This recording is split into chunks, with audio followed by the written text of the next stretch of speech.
स्वागत है आप सभी लोगों का। और आइए आज हम लोग जानते हैं कि ये सार्क क्या है। सार्क दो शब्द है, एक सार्क ये है और एक सार्क ये है। ये सार्क तो 8 देशों का संगठन है जो आर्थिक, राजनीतिक और सांस्कृतिक आदान प्रदान करते हैं। ये सार्क कौन है? 8 देशों का संगठन। और ये सार्क क्या है? अगर ये सार्क कहीं देखें तो समझ जाइएगा कि ये सार्क मछली की बात हो रही है, और ये वाला सार्क देखें तो समझ जाएं कि 8 देशों का एक संगठन है जो आर्थिक क्षेत्र, राजनीतिक क्षेत्र और सांस्कृतिक क्षेत्र में एक दूसरे का सहयोग करते हैं। तो आज अपने लोग जिस सार्क की चर्चा करेंगे, मछली वाले सार्क की चर्चा नहीं करेंगे। आज अपने लोग चर्चा करेंगे ये सार्क, संगठन वाले सार्क की।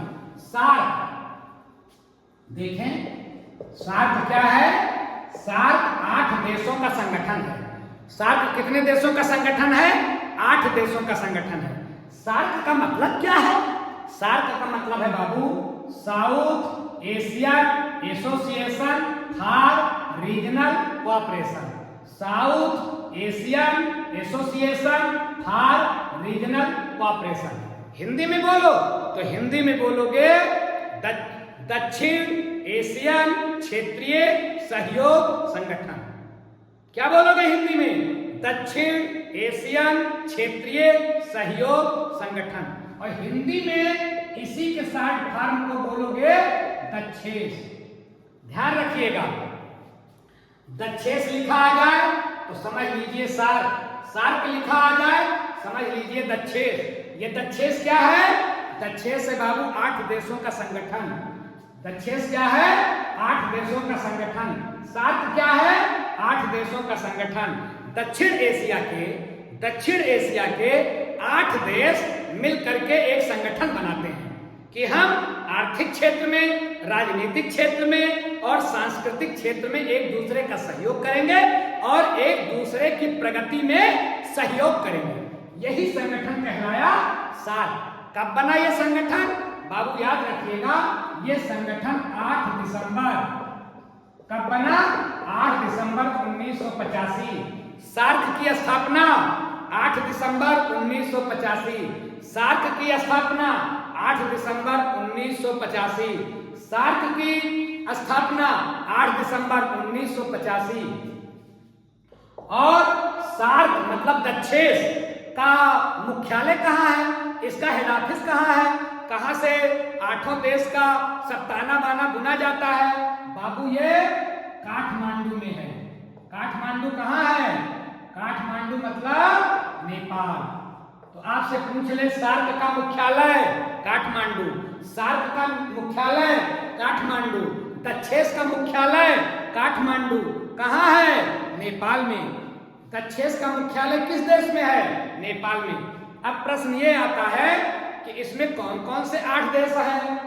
कितने देश हैं? 8 देश। सार्क में कितने देश? 8 देश।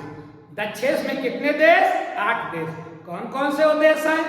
अपना भारत है, पाकिस्तान है, बांग्लादेश है, नेपाल है, भूटान है, मालदीव है। इतने देश हो गए।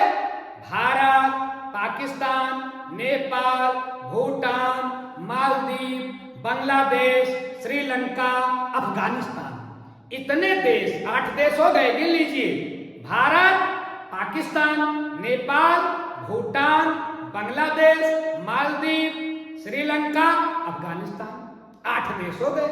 ये 8 देश एक दूसरे की क्षेत्रीय संप्रभुता को बनाए रखने के लिए आर्थिक, राजनीतिक और सांस्कृतिक चीजों का आदान प्रदान करते हैं और एक दूसरे की प्रगति के लिए प्रयास करते हैं कि सबका विकास हो।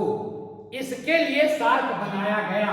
यद्यपि अब ये अपनी योजना पर पूरी तरह से काम नहीं कर रहा है। एक बात और ध्यान रखिएगा बाबू, कि जो सार्क में 8 देश हैं, 2007 के पहले तक केवल 7 देश थे।